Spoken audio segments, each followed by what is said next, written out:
All right, we're going to go over the data and the setup of the Sears impeller circuit lab. So here we go.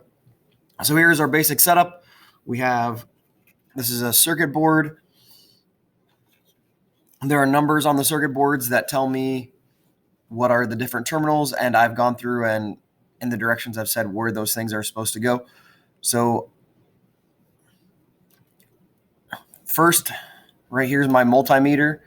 It can measure multiple things. That's why it's called a multimeter.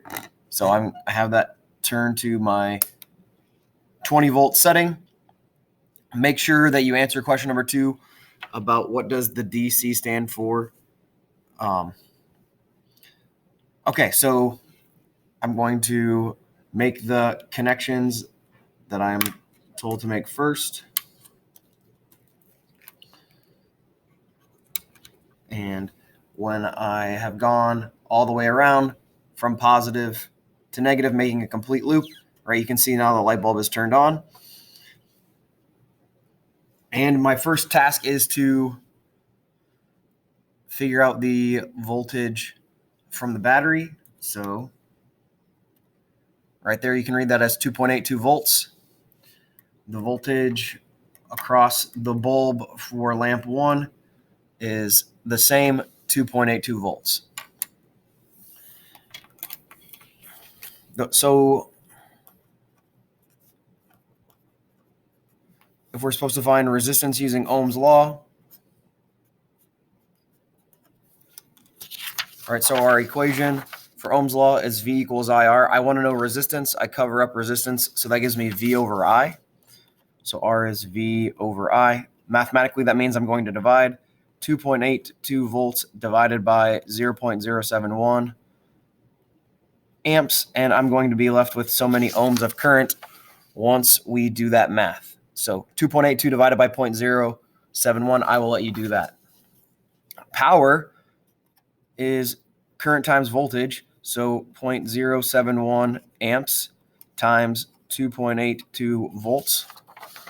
That is going to then be our answer for number 7 when we make that calculation. And then energy is power times time. So we're going to take our answer from number 7 and we're going to multiply that by 45 seconds, and that's going to be our answer to number 8.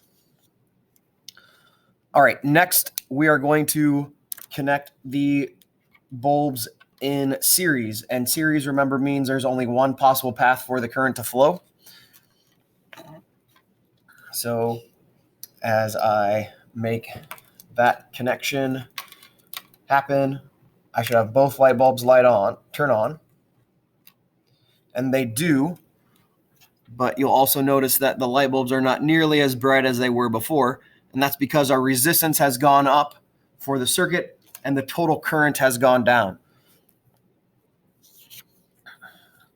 All right, the directions tell me, right, what that current value is, and now I'm supposed to find the voltage. So the voltage of the battery, there's a little bit of a glare there, 2.85 volts.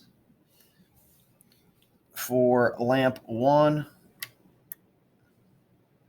1.32 volts.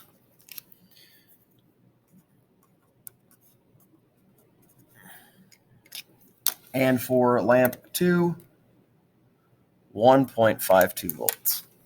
So not quite perfect sharing, but all right. So calculating the power of this arrangement for lamp 1, so power is current times voltage.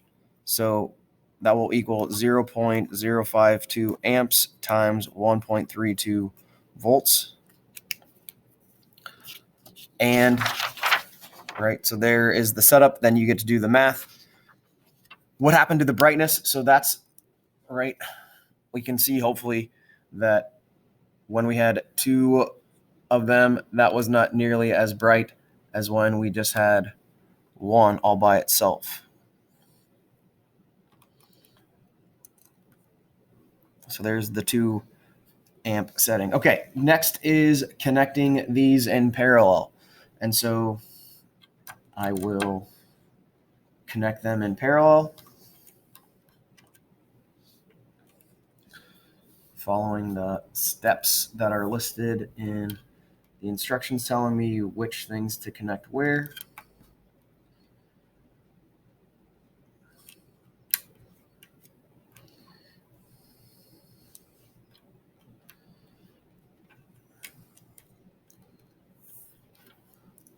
All right, so I have done that now.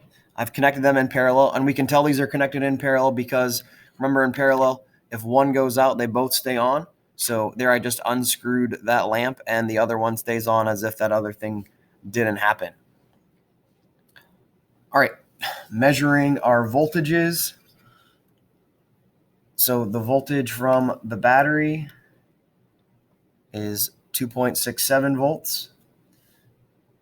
The voltage to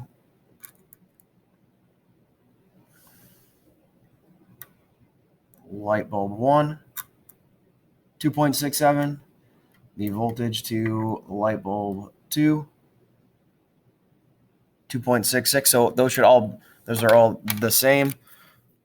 2.67, 2.66, and 2.66. All right. It tells you in step 4 that the total current is those currents leaving. So this box, using the information number 4, we're going to add those 0.071s together, and that will then go right there. All right. So we have gone through and enough of the calculations that you should be able to finish up the calculations that are left and answering the questions that remain. So that is the series in Parallel Circuit Lab. Let me know if you have questions, and we'll see you next time.